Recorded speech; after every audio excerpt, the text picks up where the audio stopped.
महाराष्ट्राचा। सांगोला नगर परिषदेच्या निवडणुकीवरून भाजप आणि शिंदे गटातील वाद टोकाला गेला आहे।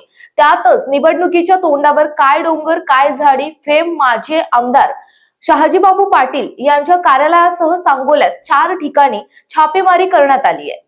मुख्यमंत्री देवेंद्र फडणवीस यांची सांगोल्यातील सभा पार पडल्यानंतर माजी आमदार शहाजीबापू पाटील यांची सभा झाली। ती सभा संपून शहाजीबापू हे कार्यालयात जाताच निवडणूक आयोगाच्या भरारी पथकाने अचानक छापेमारी केली। शहाजीबापू पाटील यांच्या बरोबर त्यांचे मित्र माजी नगराध्यक्ष रफिक नदाफ यांचे घर, सांगोला शहर विकास आघाडीचे कार्यालय आणि शिंदे गटाचे नगराध्यक्ष पदाचे उमेदवार आनंदा माने यांचे निकटवर्ती असलेले सराफ व्यावसायिक क्षीरसागर यांच्या घरावर छापेमारी करण्यात आली। त्यामुळे खळबळ उडाली आहे। ताज्या आणि महत्त्वपूर्ण बातम्या पाहण्यासाठी आजच आमच्या संध्या लाईव्ह न्यूज चॅनलला YouTube वर सबस्क्राइब करा आणि बेल आयकॉन प्रेस करा।